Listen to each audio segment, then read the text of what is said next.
Now, the next topic I'm going to talk about today is why the Broncos will make the playoffs in 2020. Now, if you haven't seen my video on Drew Lock earlier this month, go check it out on the YouTube channel before you hear this. It goes over Drew Lock's career up to this point, and it really focuses on why Drew Lock will be an extremely talented quarterback for years to come, and why he is severely underrated in this league. Now, before I look into the entire team, I need to reestablish why Drew Lock is the right quarterback for the Broncos, and why he will be the most crucial piece to the Broncos making the playoffs this season. Headed into the NFL, Drew Lock fell out of the first round of the draft, all the way to the 42nd pick. Quarterbacks Dwayne Haskins, Daniel Jones, and Kyler Murray were chosen before him, and the Broncos had high hopes for Lock out of training camp, but sadly Lock was injured in the preseason and placed on injury reserve until mid-November. On the 30th, the Broncos activated Lock and named him the starter for a game against the LA Chargers the very next day. He threw for 134 yards, 2 touchdowns, and 1 pick, and en route to a last-second game-winning field goal to best the Chargers 23-20, winning his first NFL start. That's a feat in and of itself for a rookie quarterback. Now, this is where the fun began. The very next week against the Houston Texans, a game where the Texans were favored by 9 points, mind you, Lock threw for 3 touchdowns in the first half, along with a scoring drive right out of the gate to start the second quarter, setting up the Broncos with a 38-3 lead early in the third quarter. The Broncos would finish the game with a 38-24 victory, while Lock put up over 300 yards and 3 touchdowns in just his second NFL start. The unknown quarterback out of Missouri would end off the season with a 4-1 QB record, tying John Elway's franchise record for most wins by a rookie quarterback. And the funny thing is, it took Elway 10 games to do it. Lock only needed 5. I mean, imagine if Lock played 10 games. At that rate, he would have had an 8-2 record, I'm guessing better more than 4 wins, considering he beat the Texans 38-24. Now, he finished the season with a 64.1 completion percentage, 1,000 yards, 7 touchdowns, and 3 picks over the course of 5 games. And just to remind you, the only game Drew Lock lost last year was against the Super Bowl champion Chiefs. So as you can see, Drew Lock has yet to receive the hype he deserves. But this might also just help the Broncos. The only people that seem to be hyping the Broncos up are Broncos fans, which I truly believe will help that locker room to stay humble and to continue to see themselves as the underdogs, which is a great mentality to have as a young team. Now, let's look at the additions that the Broncos have given Drew Lock since the 4-1 start. In January, Denver fired their offensive coordinator and brought in Pat Shurmur to take over the job. Now, granted, Pat Shurmur struggled as a head coach in New York, but he held his own as an offensive coordinator with the 13-3 2017 Minnesota Vikings. While the defense is often known for what led the Vikings to success in 2017, you can't help but to acknowledge the fact that Pat Shurmur brought the offense to a top 10 rank, up 13 spots from their 23rd overall offensive rank the season before. And clearly, Shurmur helped the Vikings as an offensive coordinator more than he hurt them. I believe the same will happen in Denver. The Broncos also added a solid running back in Melvin Gordon, along with a strong guard in Graham Glasgow. Now, in the draft, the Broncos selected Jerry Jeudy with the 15th overall selection, and Jerry Jeudy is arguably the best, if not the second best, wide receiver in the draft class. And not to mention, the Broncos also added a solid receiver in KJ Hamlet in the second round, along with a center in the third. So the Broncos now, just think about this, the Broncos now have a solid starting tight end in Noah Fant, second-year player, who brought in over 500 yards last season, 10th-ranked wide receiver Courtland Sutton, first-round pick Jerry Jeudy, and second-round pick KJ Hamler to throw to. Pro Football Focus ranked the Broncos as having the 10th best receiving core in the league. Not to mention, the Broncos have a solid defense. The Broncos D ranked 10th in points against and 12th in yards against last season, despite a lackluster 28th ranked offense. So if anything, we have a team with the potential of having both a top 10 offense and a top 10 defense, the perfect recipe for making a playoff spot, especially now considering the new 7-seed format in this year's playoffs. Now, let's actually look at the schedule the Broncos are facing this year and determine whether or not they can truly win enough games to make the playoffs in the first place. First off, let's look at the easy games. In Week 4, the Broncos face the Jets. It's an away game. It's in New York, granted, but I still think it's going to be an easy win. The Jets are in shambles right now. Granted, they have a solid relationship between the head coach and the quarterback, but arguably their best player just left and set the organization ablaze by calling them out, and especially calling the head coach out, and that honestly does a lot to a team. I made a video about it not too long ago if you want to look more into that, about that Jamal Adams departure and why that is going to hurt the Jets in the long run. But of all teams in the AFC East, I see the Jets being the worst.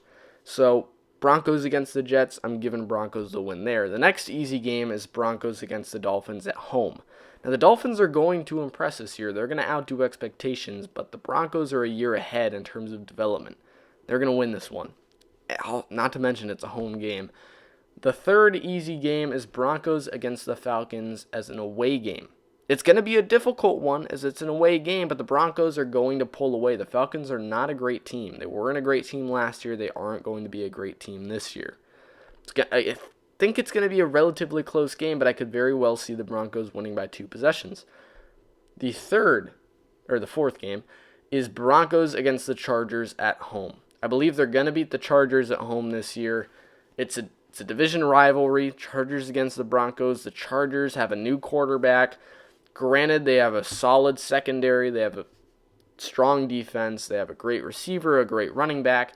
But I think the Broncos are going to be able to take out the Chargers at home. I think that's a given considering they're division rivals. And in Week 16, the Broncos face the Raiders at home. Again, division rival at home. The Raiders aren't a top team in that division. The Broncos are going to take them out at home. So, right off the bat, based off of those 6 games, we can start them out with a 6-0 record. Well, I mean, not necessarily, but now let's look through games that are a little harder, but, not terrible. The first one is Week 2. The Broncos are going to face the Steelers. It's going to be an away game, and I think they're going to lose it. It's Week 2. They're going to come off a win in Week 1. And they're going to lose to Big Ben and company. Big Ben's going to be coming out, firing away early this season, and the Steelers are going to beat out the Broncos in Week 2. The next kind of in the middle game is Broncos against the Raiders. I have the Broncos losing to the Raiders at least once this season. It could be home, could be away, but considering it's an away game, I'm going to go ahead and bet on this one to be the one the Broncos lose. And the third game is Broncos against the Chargers. Again, an away game. But I see the Broncos winning. The Broncos are going to beat one team in their division twice. It's going to be either the Broncos or the Raiders, but if I had to bet on it, I'd say it's the Chargers. The Broncos are going to beat them away and at home. They're going to take care of the Chargers, and it's going to be Week 15. Week 15 and 16, the Broncos are going to win both those games against the Chargers and the Raiders. They're going to need a good conference record to be able to make the playoffs. They're going to get it in those last 2 weeks. Now, the tough games, there's 7 games I see this year for the Broncos that are going to be very, very difficult. The first one, they're going to win. It's against the Titans, and it's at home. The Titans are coming off of an AFC Championship loss. It's going to be a very tough game. Most likely decided by 1 possession. It's going to be a Week 1 game. Everyone's fresh. But again, the Titans are coming off of an AFC Championship loss, and the hangover is still going to be there. But the Broncos, I believe their offense has the ability to put up some great numbers against that team, and I believe the Broncos' defense is going to do solid against the Titans. Not great, but they're going to do solid. The next tough game is against the Bucs in Week 3. They're going to lose that game. The Bucs offense is easily going to overpower that Broncos defense. The Bucs just have too much firepower to cover. You have to find a way to double cover Gronk, or he's going to find a way to get open. You have to find a way to double cover Evans, or he's going to get open. I mean, Goodwin is like 50-50 in terms of whether you want to cover him or not, double cover him, because he's a really solid receiver.